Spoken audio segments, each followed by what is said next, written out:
When I was 17, Sebastian and I realized that we were living in a sweet romance novel. He was the male protagonist in the book, while I was merely a background character. Sebastian, furious, tore the book apart and said to me, "I don't care about being the main character. I will never love anyone else." At 22, just as the book predicted, I was going abroad. Sebastian patted my head and promised, "When you come back, we'll get married." At 27, I returned home. This time, it was to attend Sebastian's wedding with the female lead. Chapter 1. There was 1 hour left before the reception started. I stood in the hotel lobby, staring blankly at the names on the welcome sign. Groom, Sebastian. Bride, Julia. It felt as if I was back to when I was 17. I had pulled an anonymous book from the corner of the library, only to see the words on the cover. Male protagonist, Sebastian. Female protagonist, Julia. Like receiving Pandora's box. I was torn, afraid to peek inside. "What are you looking at?" 17-year-old Sebastian suddenly appeared. He leaned over from behind, resting his head lightly on my shoulder. "Who's the idiot writing a novel using my name?" He snatched the book, glancing through it while cursing. "What kind of stupid name is Julia? The person I like is called Autumn." "Autumn. Where's my Autumn?" He flipped through the book, and the more he read, the quieter he became, until his face turned pale. The book told the story of 22-year-old Sebastian, the male protagonist, and his romantic love story with the female lead. Everything in the book, except for the future parts, perfectly matched reality. As for his Autumn, she was merely a background character who appeared in his memories. "I don't care about being the main character. I will never love anyone else." Sebastian's eyes turned red with anger, and his hands shook as he tore the book apart. "Autumn. Don't believe this. That person will never be me." I didn't say anything. 17-year-old Sebastian hugged me, sobbing in frustration. "I hate summer. Autumn. I will hate summer forever from now on." The boy's sobs gradually faded into the noise around me. I snapped back to reality, realizing the sunlight had crept up onto my shoulder. Following the ray of light, I looked out the window, suddenly aware. It's summer now. Chapter 2. A wedding in the middle of summer. It's unbearably hot.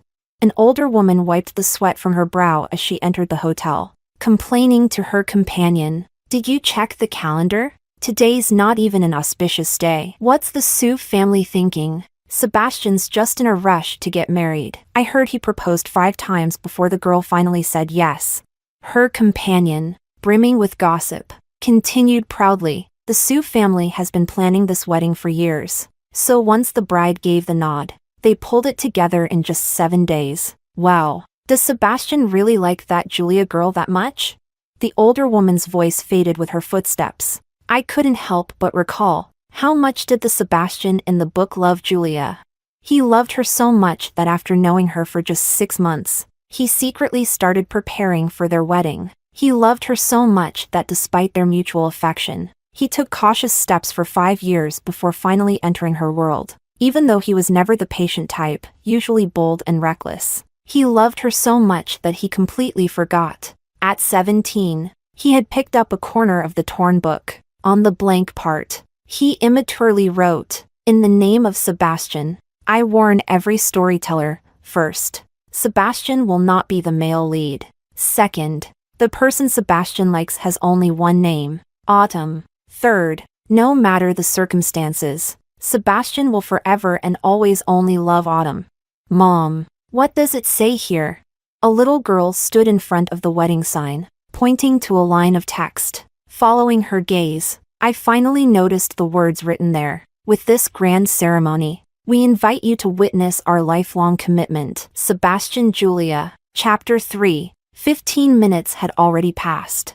I was still standing at the door, too hesitant to take that step forward. "Autumn." A familiar voice suddenly called out behind me. I had barely turned my head when my arm was grabbed in a rush. "It's really you, Autumn. You've finally come back." I was pulled into a delicate, fragrant embrace, and a silent sob reached my ear. A bitter taste rose in my throat as I struggled to open my mouth. "Aunt Su." Aunt Su choked back another sob and quickly covered her mouth. It's me who let you down. It was after our college entrance exams. On Sebastian's 18th birthday, he invited me to his house under the pretense of celebrating. As soon as we stepped inside, we ran into his mother. Mom, let me introduce you. This is your future daughter-in-law, Autumn. Sebastian confidently wrapped an arm around my shoulder, proudly showing me off. Autumn, this is our mom, your future MO. I stood on my tiptoes to cover his mouth. Just as Aunt Sue flicked his forehead, in Sebastian's yelp of pain, we both froze for a moment before bursting into laughter. That was my first time meeting Aunt Sue. It set the tone for every interaction that followed. Sebastian causing mischief, me holding him back, and Aunt Sue cleaning up the mess. In the end, we were always laughing. On my 20th birthday, Aunt Sue gave me the Sue family's heirloom jade bracelet. She made a solemn promise. Autumn, if Sebastian ever lets you down, I'll kick him out of this house. I won't have a son like that anymore.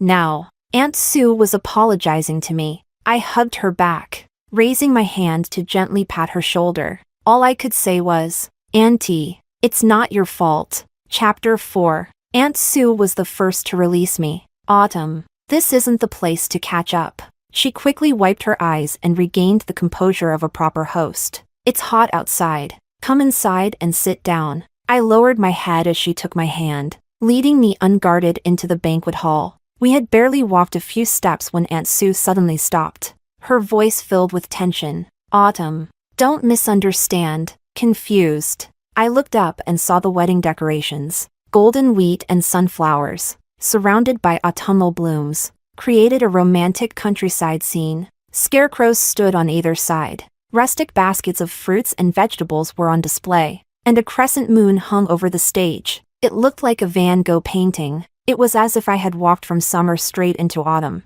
My breath caught in my throat. Autumn, please don't misunderstand. The wedding is rushed. And this setup was one Sebastian designed years ago. We just didn't have time to change it. I gripped Aunt Sue's hand tightly, cutting her off abruptly. Auntie, where is Sebastian right now? Autumn. I stared at the tip of the crescent moon on the stage, where an unexpected stalk of wheat stood tall. Maybe a grain of wheat slipped from God's palm, and the wind carried it here? With a heart full of misplaced hope, I stubbornly asked again, Auntie, where is Sebastian right now? Aunt Sue fell silent. After a long pause, she sighed. He's with Julia, taking wedding photos. They're in room 1019. I turned and ran out without hesitation. As the bustling scenery blurred by, I was struck by an odd illusion. 17-year-old Sebastian was waiting for me. Chapter 5. But in truth, everything between Sebastian and me began when I was 16. It was the first day of our junior year after we had been reassigned to new classes. I arrived early, planning to sit at the front of the room. As usual, the scent of osmanthus suddenly filled the air. As if guiding me, I veered off course and chose a seat in the back row near the window, closer to the osmanthus tree outside. The classroom grew noisier, but I was buried in my books until I heard a loud noise beside me. Sebastian had slammed his bag onto the desk. He was wearing a white shirt, standing tall as he looked down at me, eyebrows raised casually. Hey, classmate, what's your name? His expression and tone were casual, but I sensed a trace of hostility. I glanced at him, bewildered. Autumn. Sebastian let out a mocking laugh. I asked for your name, not the season. I lowered my head, ignoring him. My first impression of him was that he was uncultured. During the introductions, I said from the podium, my name is Autumn. He lounged in his chair, seemingly unbothered. Oh, he drawled, as if something had just clicked. As I walked back to my seat, he suddenly extended his hand toward me. Nice to meet you, he said with a smile, his eyes crinkling at the corners. Weak classmate. I tripped over my chair leg. It was at that moment I realized, with great regret, I was now seatmates with someone with no culture at all. Chapter 06. It was later that I found out. Turns out, Sebastian was the notorious school bully at No. 1 high school. The seat by the window in the back row was unofficially his, and I had stolen it. When Sebastian asked for my name, what he was really implying was, classmate, how dare you take my seat?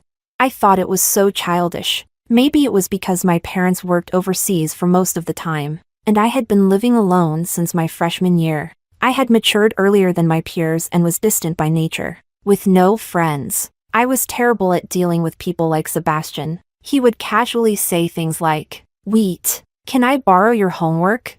Or after finishing a basketball game, he would weave through the crowd and naturally approach me, pointing at the unopened bottle of water in my hand. "Wait, can I have some of your water? You don't mind, right?"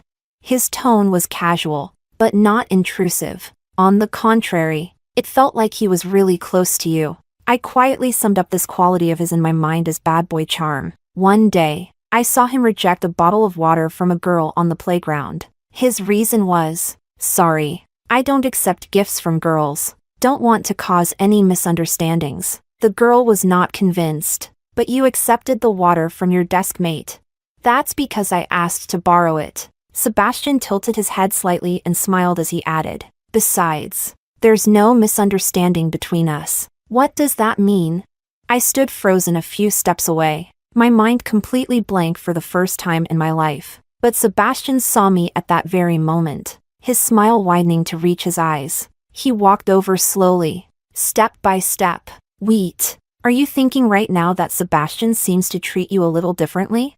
He bent down slightly, hands on his knees, and leaned closer to my eyes. "Don't think about it anymore." His face glowed in the backlight as he said, "Wait, you are special." Chapter 07. I rushed into the elevator like a madwoman and pressed the button for the 10th floor. As the elevator ascended slowly, the memories flooded in. I saw 16-year-old Sebastian, lazily leaning against the classroom window. He tilted his head and asked with a smile, "Wait, can't you tell that I'm pursuing you?"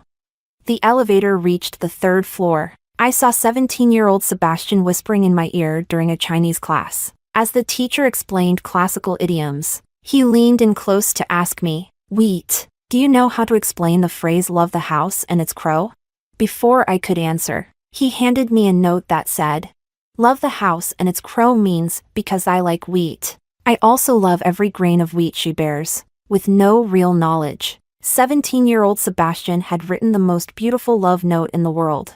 The elevator reached the 6th floor. I saw 22-year-old Sebastian at the busy airport. He gently embraced me and stroked my head as he promised, "When you come back, we'll get married."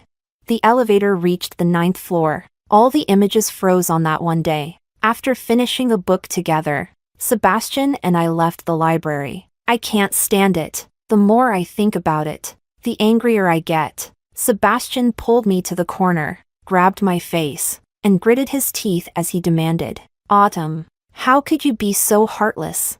I stared at him, dumbfounded, as he delivered his grievance.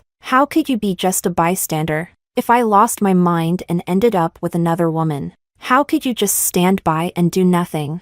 He bit my chin, not too hard, but enough to threaten. "I forbid you from being a bystander. You have to be the villain. The one who crashes the wedding. The one who comes and steals me away. Promise me, no matter what, you'll come and get the messed up version of me, okay?" I wanted to laugh at his silliness, but when I saw the panic in his eyes, I softened. "All right, I promise you, even if I have to go against the whole world, I'll come and get you." To lighten the mood, I joked, "Just give me a signal when the time comes. How about smashing a glass?" "No smashing glasses." Sebastian rubbed his face against mine and said, "I'll put a piece of wheat on the moon." "Autumn, your name is our signal."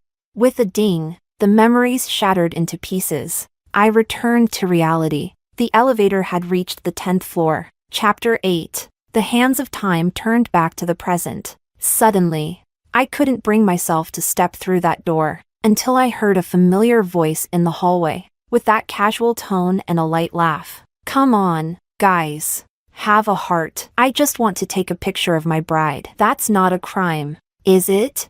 In that instant, I felt my soul leave me. Sebastian, when he used to get injured playing basketball, would use the pity card and say, "Autumn, have a heart. Help me put on a band-aid." When Sebastian didn't want to let me go, he'd pout and say, "Autumn, my Autumn, Have a heart. Don't leave me alone. Who told you to make Julia look so bad in the picture? This is your punishment. The laughter of the groomsmen and bridesmaids echoed through the door, filling the hallway. Let us take enough pictures first. Then you can come in. Groom, for now. Wait outside. Dazed, I walked out. The lights were dim, and I immediately saw him, standing not far away, locked outside the room. He was dressed in a sharp suit, leaning against the door, shaking his head with a helpless smile. I stared at him. Sebastian seemed to sense something and turned his head across just a few meters, but separated by 5 long years. Our eyes met, just once, just with one look, and suddenly, I realized with absolute clarity, he was no longer my Sebastian. Chapter 9. From 17 to 22, Sebastian and I were together from school to graduation. We met each other's parents, lived together for 2 years, and were only inches away from getting married.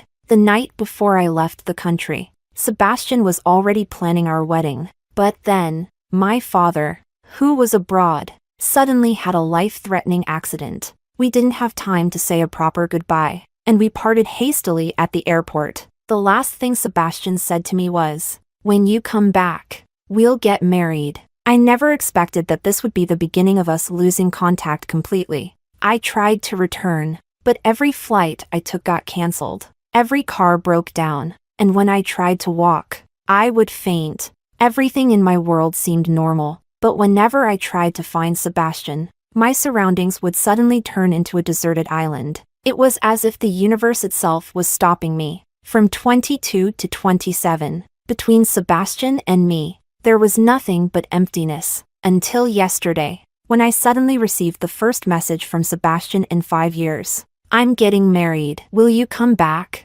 I came back. After crossing 5 years of mountains and oceans, I arrived, unrecognizable, before this unfamiliar Sebastian. He couldn't even bring himself to look me in the eyes. Autumn. His voice, distant as if it came from another world. And he said, "I'm sorry, you're too late." Chapter 10. There were only 30 minutes left before the wedding started. It seemed like I was way too late. I didn't know how I managed to smile, but somehow, a laugh escaped my lips. "I'm not late at all, just in time to congratulate you." Sebastian froze. His words stuck in his throat. Suddenly, I found myself unusually talkative. "It's me who should apologize. I can't believe I forgot to bring a gift." "Oh, right. There's a bracelet. There's a bracelet that's meant for Su family's daughter-in-law. I can't wear it anymore, so I'll give it back to you." I lowered my head and began rummaging through my bag for the jade bracelet, only to realize I had nothing on me. My bag. Where is it? Where did it go? Panic surged through me as I searched around frantically, my eyes almost sweating from the urgency. I've been carrying it with me all along. How could it be missing? It must be here somewhere. Just as I was about to check the trash bin in the hallway, Sebastian grabbed my hand. Autumn. It felt like an electric shock, and I instinctively shook his hand off with force. Now it was my turn to avoid looking at his face. I took 2 steps back, hurriedly. It must be in the hotel. I'll go look for it. I turned around and stumbled off, running blindly. Autumn! Sebastian called my name from behind, but he didn't follow me, because the door to room 1019 opened, and someone was calling for him. "Sebastian, the wedding is about to start. Chapter 11. I dashed into the fire escape, and the sounds from the hallway faded away. I kept running, rushing wildly without knowing where to go. I didn't know how long I had been running before I tripped, tumbling down the stairs and landing awkwardly on a corner platform. My palms were scraped, my arms bruised, and my knees were bleeding. Slowly, I knelt on the floor, cradling my hand as I muttered to myself, "Sebastian, it hurts so much." A warm, rough hand suddenly opened my palm, and above me, Sebastian's familiar voice sounded, both caring and scolding. "Idiot, why are you running?" He gently wiped the dust off my palm, his actions soft but his words tough. "It's just a stupid bracelet. If it's lost, then it's lost. Who cares? As long as I'm still alive, no one can bully you. Got it?" Why are you acting so scared? I'm not there to wipe away your tears, so you're not allowed to cry. I looked up, about to retort, I wasn't crying, but then I froze at the sight of the empty stairwell. The dust still covered the wound on my palm, though now it was also smeared with moisture. I raised my hand and wiped my face, my fingers coming away wet. The tears I had been holding in for 5 years broke through like a flood. The pain in my chest was so sharp that my teeth chattered, and suddenly I coughed up blood. Over the past 5 years, I had buried my father, said goodbye to my mother, and wandered alone in a foreign land. I had survived only by clinging to one belief, that Sebastian was waiting for me. How could he not wait for me? Today is your wedding day. I can't cry. I was crying and laughing at the same time, wiping my tears as I muttered to myself. Suddenly, without warning, someone approached me from behind and carefully handed me a piece of white fabric. I'm sorry, are you all right? It was the bride's veil. Chapter 12. I followed the trail of the veil upwards, and there I saw a radiant, glowing face, curved crescent eyebrows, clear almond-shaped eyes, and even without the bridal makeup, she was already sweet and pretty enough, just like in the novels. I don't have any tissues. You should take care of your wound as soon as possible, Julia explained apologetically, then handed me the veil. I don't need it. You can use it for now. I opened my mouth, but no words came out. Any words would seem meaningless. You must be very sad right now. I understand. No, maybe I can't understand. I've never lost a loved one like you. Seeing no reaction from me, Julia took my hand. Especially since you lost someone like Sebastian. Someone like him, Julia sighed, shaking her head, and gently brushed away the sand from my palm with a corner of the veil. As if afraid of hurting me, she blew softly on the wound. Even though it's not my fault, I still want to say, I'm sorry. These past few years must have been hard for you, right? Sebastian said he dreamed of you. He dreamed of you coughing up blood. Did you also encounter a lot of danger? Danger? It was more than that. To come back. I died 27 times. Just 7 days ago, I was punished for trying to return to the country and ended up in the emergency room. At that time, I thought I was surely going to die. But hearing Julia's words now, the only thing I focused on was the word also. What did Sebastian go through? I lost control and grasped Julia's hand through the veil, looking at her in desperation. I finally asked the question I had always wanted to ask but never dared. Will he ever come back? Chapter 13. In truth, I had expected this all along. 5 years of silence, and I, a mere bystander, had gone through so much hardship. Sebastian, as the main character, if he were to resist fate, would surely have suffered more. I once harbored a glimmer of hope, but when I received that message saying Sebastian was getting married, I received the final judgment from fate. My Sebastian was gone. I lingered outside the hotel, too afraid to go in, constantly thinking that if I didn't show up, maybe I could pretend that Sebastian was still here. When I saw the stalk of wheat on the moon, that hope returned. But when I saw Sebastian's eyes in the hotel hallway, I fell into hell completely. That man was not my Sebastian. 10 years ago, after reading that book, Sebastian had angrily retorted, that person could never be me. His words had come true. Now, that person really wasn't him anymore. Where had my Sebastian gone? I didn't dare ask. I wanted to pretend that he was still Sebastian. I wanted to pretend that Sebastian had just fallen out of love. I wanted to pretend that Sebastian was still alive. But I collapsed. And in my illusions, I saw Sebastian again, like grasping the last straw. I hoarsely asked again, will Sebastian ever come back? Julia paused, pursed her lips, and looked at me with pity before sighing softly. He's waiting for you at the end of time. I froze, and suddenly a sharp voice came from the top of the stairs. Julia! Chapter 14. The male protagonist stood on the stairs. His face was hidden in the darkness. His gaze swept over me and quickly landed on Julia. The wedding is about to start. We should go. Julia rolled her eyes and ignored him. See? The type of guy I've been running plotlines with for the past few years. He plays his role perfectly but is actually cold and ruthless. Nothing like your Sebastian. Sebastian didn't betray you. On the contrary, Julia. Enough. The male protagonist descended the stairs, his face cold in a way Sebastian would never be. What are you so angry about? It's just a few words. You won't die from it. A trace of blood appeared at the corner of Julia's mouth, but she casually wiped it away and stood up. Maybe dying would be better. I never wanted to take on these hellish tasks that tear apart lovers. How many times has it been now? The male protagonist grabbed the veil from her hand, balled it up, and stuffed it into her mouth without expression. MMMPH. Julia's eyes widened in shock. Frozen in place, the male protagonist crouched down, placed a pair of shoes next to her, and gently patted her calf through the wedding dress. Are you going to put them on yourself? Or should I help you? It was only then that I noticed Julia had run barefoot, dressed in her heavy wedding gown, to find me. Julia quickly shoved her feet into the shoes, grumbling. Before she could explode in anger, the male protagonist suddenly turned to me and asked, "How did you figure it out? How did I know he wasn't Sebastian?" I stared blankly at that familiar face and smiled softly. I didn't need to see. Love is an unexplainable intuition. He nodded, and then, out of nowhere, muttered, "The sixth time." Chapter 15. I didn't understand. It seemed that both he and Julia couldn't reveal certain truths. Otherwise, they would face punishment from the world's consciousness. But his words, "the sixth time," seemed to follow Julia's earlier comment. How many times has it been now? What did it mean? What had Sebastian been through all these years?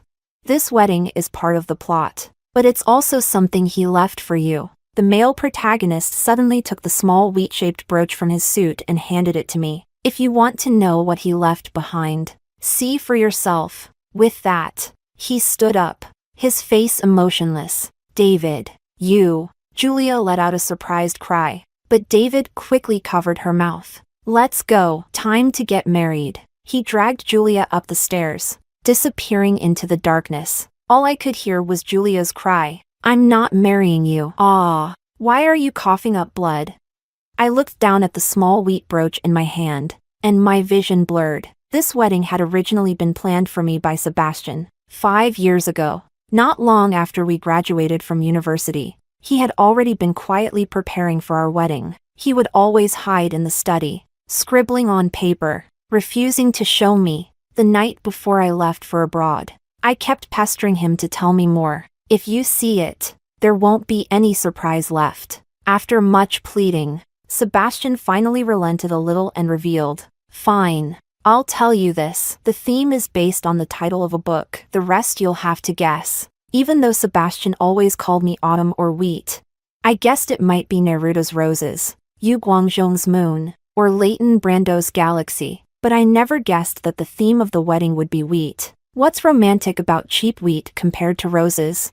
Only now did I understand what Sebastian had been referencing. It was probably love and wheat mature together by the rural pastor. I gripped the brooch tightly in my palm, the pain from the wound in my hand intensifying. In the next moment, I suddenly noticed a tiny piece of paper hidden behind the brooch clasp. My heart raced as I quickly unfolded it, revealing just 5 words. Trash can, 10th floor, Chapter 16. I pulled a diary out of the trash bin. The pages were yellowed, the edges curled, as if someone had flipped through it countless times. Like some silent declaration, the cover of the diary boldly read, "Male lead, Sebastian. Female lead, Autumn." My hands trembled as I opened to the first page, where familiar, arrogant handwriting greeted me. It was a brief preface. To 17-year-old Autumn. Autumn. This is Sebastian at 17. Today, we read a random romance novel, and it used my name,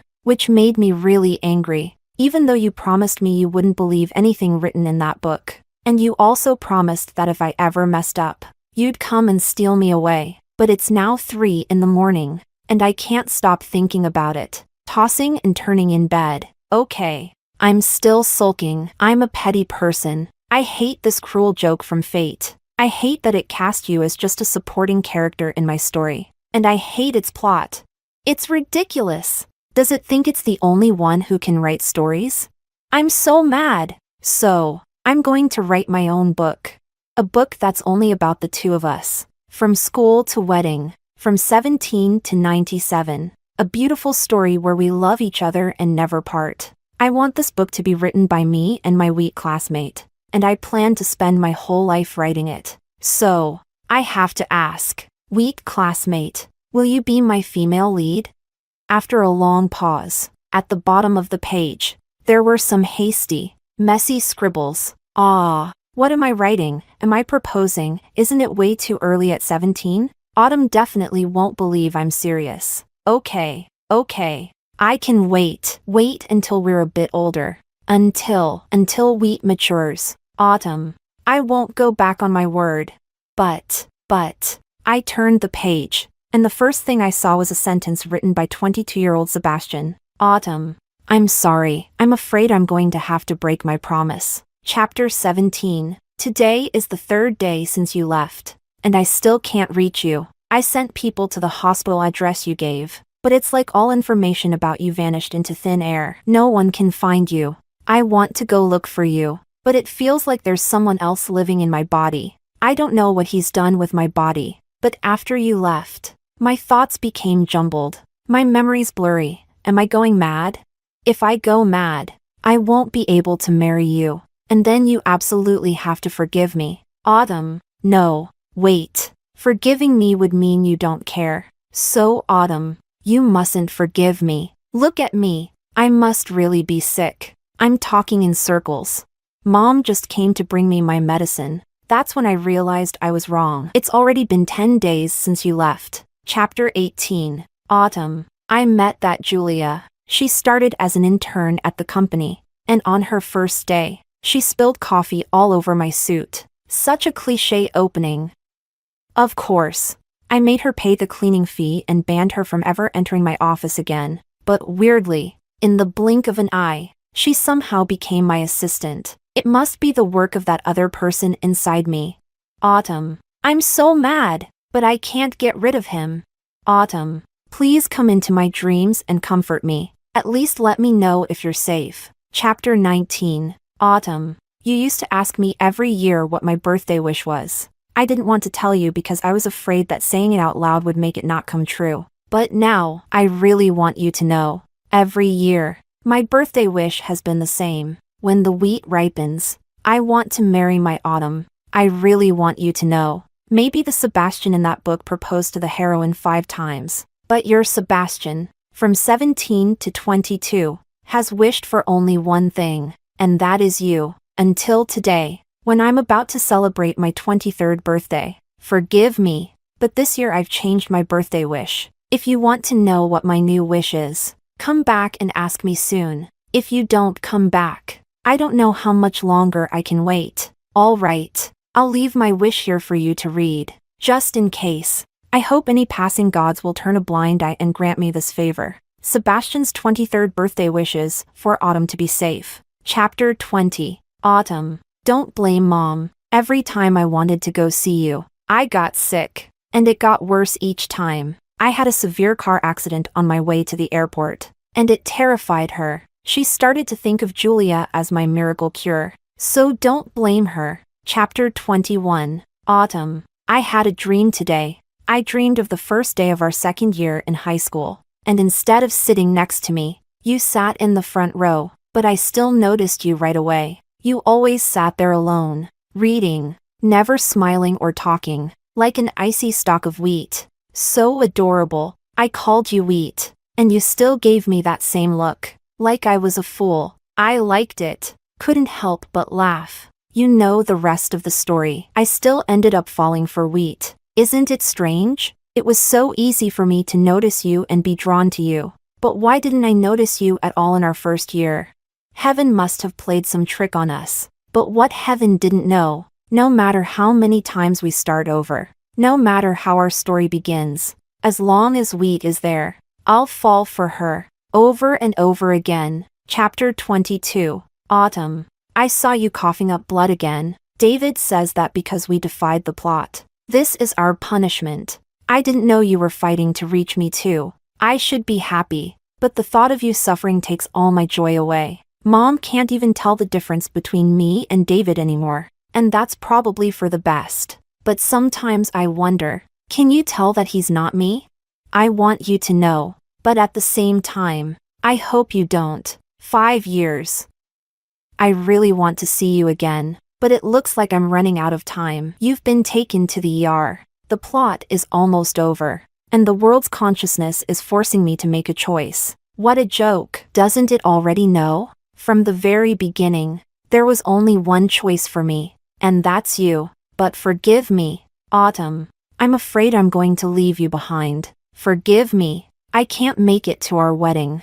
At the end of the diary, one messy line after another trailed off. The sentences no longer complete. It looked like a gravely ill person, holding an uncooperative pen, trying to write, yet unable to keep going. From the scrawls, I barely managed to piece together Sebastian's last words. Seeing this letter is seeing me. I hope my Autumn lives a long life, with peace and safety every year.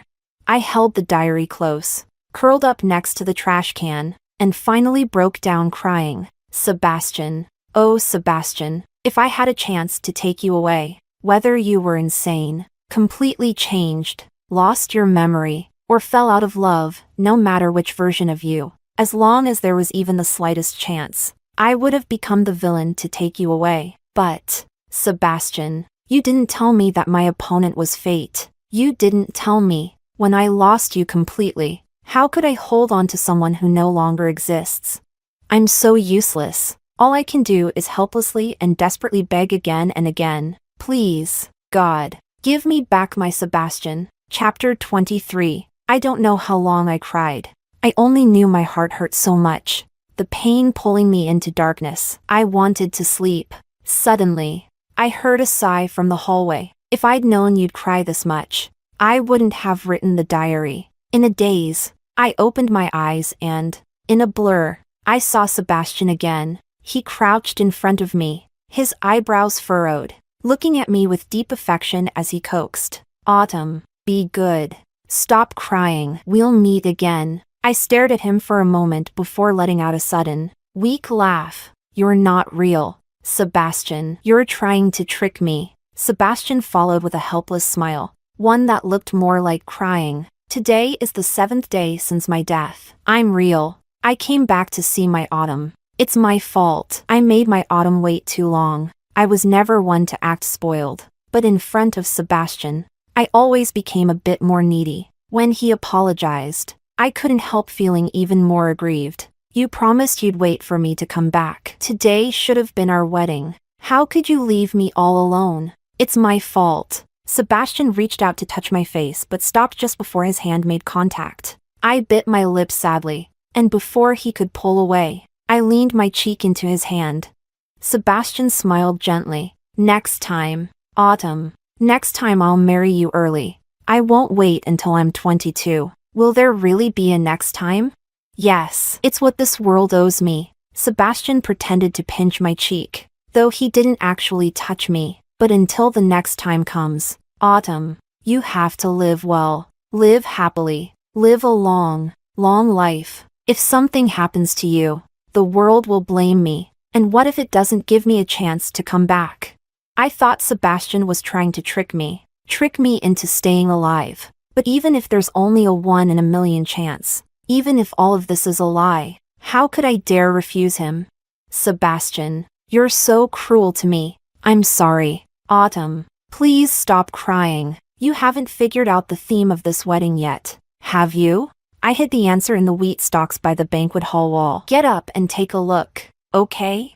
I wanted to say I already knew. I didn't want to get up, didn't want to go look. But when I saw the plea and weakness in Sebastian's eyes, I understood in an instant. I stared at Sebastian, looking at his eyebrows, his eyes, inch by inch, unwilling to let go. It felt like a century had passed, but also like it was only a moment. I wiped my tears, stood up, and forced a smile. All right, I'll go. Chapter 24. The wedding had already begun. I drifted into the banquet hall like a ghost through the side door, unnoticed by anyone. On stage, the bride and groom stood facing each other, and the groom was about to give his wedding vows. From the corner of the room, in the decorated area, I spotted a stalk of wheat with a small moon hanging from it. The tip of the moon was attached to a string, and at the end of the string hung a card. I turned over the card, and finally saw the answer that Sebastian had hidden 5 years ago.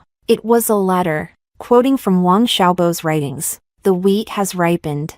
The days are hot. Tomorrow morning, I will go harvest it. My love has ripened too, and my heart burns with heat. I hope, dear wheat, that you will be the one to reap it. My hands trembled as I clenched the card, and suddenly, the sound of microphone feedback echoed in my ears. I abruptly turned around and looked toward the stage. In that moment, it was as if I saw the vibrant young Sebastian standing there, with that bold, carefree smile on his lips. His gaze pierced through the noisy crowd and landed solely on me. He was speaking to me. I want to offer you my open heart, along with the fields of wheat I've tended, the ripened grains, and my small, humble self. I want to give it all to you. Will you accept it? My dear wheat. Everything seemed to return to the beginning of the story. In the library, when we were 17, Sebastian and I opened that book together. That night, Sebastian was so angry that he hid under his blanket, trying to write me into his story as the female lead. He couldn't finish it in a lifetime, but from the very beginning, he had already written our story. It was a book. The title of the book was Loving You is Like Loving Life. Chapter 25. When I was 17, I fell in love with a boy named Sebastian. He said that when the wheat ripened, he would bring the harvest and marry me. When I was 22, before the wheat could ripen, I left the country. In the bustling airport, I told him to wait for me to return. At 27, I came back. I came back to tell him, Sebastian, I'm ready. I came back to attend his funeral.